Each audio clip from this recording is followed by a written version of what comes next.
Let's go. Okay, let's bust some myths. Let's bust some myths here. So the first, Wagyu myth that always comes up is Wagyu beef is the same as Kobe, right? It's Kobe beef. And Wrong. well, technically it is. I mean, Kobe is Wagyu beef. Exactly, right? yeah. But what about it? All right. So, how to explain it?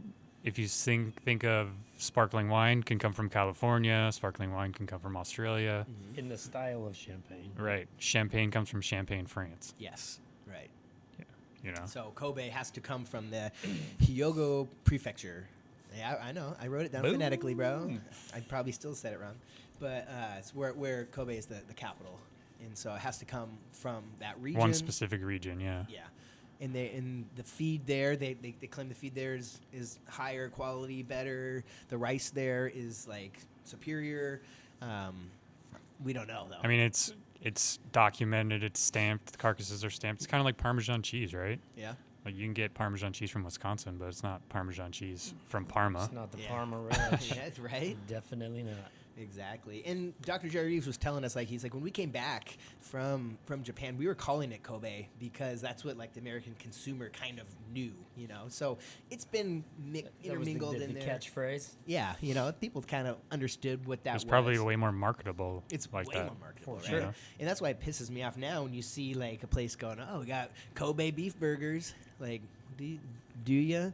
Did you fly Kobe beef from Japan in here to start a $13 burger? To grind it up and make Bro. Definitely not. It's it'd be like $150 burger. Yes. Right? That would be, even if you're using. Even if you were top just using round the and- fat. Even if for you were real. just serving Kobe beef fat, Yeah. it would still be It would be so crazy. it would still be $50. Yeah, I so. want some. So all Kobe is Wagyu, but not all Wagyu is Kobe. Boom. Okay. Exactly. Boom. Myth number 2. All Wagyu beef is grade A. No. No, right? We kind of talked about that. We can talk about the scale. So A, there's, you hear A in 5, right? So A means the A, B, or C has to deal with the yield. So A means that it's 70% yield from the whole cattle. carcass. Yeah, exactly. Which means nothing to the consumer at the end of the day. They don't care. Don't care. Right? The 5 is where the beef marbling standard comes in, right? There's 1 through 12. So the 5 means that it's rated on the beef marbling standard from 8 to 12. It means it's the highest, right? So only 5 is from 8, BMS 8 to BMS 12. Yep. Awesome. And BMS 12 is about 55% fat. Wow, what is that? That looks about right. Meat butter. Yeah, it's like meat That's it. butter. That's it. And that's why you can only eat a few ounces. No, I'm going to eat 8. I'm gonna eat all 8. So, USDA Prime, just for reference, USDA Prime, if it was graded on the beef marbling standard, which it is, it would be a 4 or 5. Prime would Right. rank But in how that much 4 beef or in 5. America is even prime? 3%. 3% of all the cattle that people consume Yep. in America. America is prime. Right. And So it's already special. Exactly. And then you're you're above that scale. And they say that 100% of full-blood Wagyu has 2 to 5 times more marbling than prime. So that's what if you want that marbling, if you want that buttery flavor, that's why you're going there. That's why you're right? paying more money. That's why you're paying a little bit more money. But that jumps us into myth number 3, Charlie. Perfect setup. Segue. You're just fucking leading me, bro. Go. You're great. Wagyu beef is always expensive. Way too expensive. I can't afford it. I would never do it. Only for celebrations. I mean, we talk about beef, period. It's the usual suspects, right? It's the ribeye, it's the tenderloins, and New York strip. Mm-hmm. Those are the top 3. Hollywood. That's the Hollywood cuts, Hollywood baby. cuts. So you're going to get a Hollywood cut of Wagyu beef? Well, fuck yeah, it's going to be expensive, just like it. It's the best of the best of the best, right? Yeah. But what about the rest of that animal?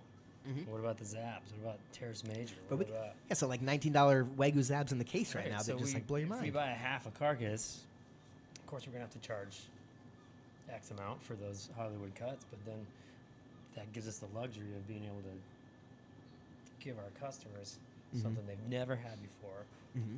for not as expensive. Yeah. It's dope. And there's, like you said, there's different types of cuts. There's the different types of Wagyu beef, right? Yeah, if you're exactly. getting A5 New York, it's going to be expensive. If you're getting a 50-50 F1 Zabuton, might not be as expensive. Still going to be great. It's going to be delicious. It's going to be delicious. All right, this is my favorite myth too. That Wagyu cattle are massaged, drink beer, and listen to classical music. Right. That's how I was raised. Don't think so, Don't but think I so. could be wrong. Bro, I mean, imagine like this just have like 1,000 hot cows, tub. like I massaging mean, 1,000. maybe cows. they're just probably really well taken care of. That's the thing, right? Right. They're super well taken care of. They have their own space. It's not like, huge, feeding grounds in the United States where we're just like funneling cow through the. It doesn't look like that. They have space. They don't want to stress these cows out to build up the cortisol, right? And when we order those, when we bring them in, we get that certificate, right? So it tells sure. tells the farmer, the breed, harvest date, all that stuff. Yeah. And then you start to look into that a little bit, and those farmers don't have 500 head of cattle, right? They sometimes have 2, and that's their livelihood. Look at Magnolia Farms, right? They harvest once every year and a half, 2 years. Yeah, I don't even know. They have Yeah. 20 to 30. Even Pacific Yeah. Road. Yeah, exactly. So the whole beer thing, I think, comes from when on hot days, like there was a farmer that fed their cows some beer to get their appetite going a little bit, stimulate the appetite. But other than that, It's man, marketing. dude, they just want to be low Yeah. stress and just really well fed. They live longer. They have their own space. They're not being crammed into things, man. It's a nice Yeah. life, bro. I drank beer and Yeah. got a massage this morning, bro. That's why I'm so chill.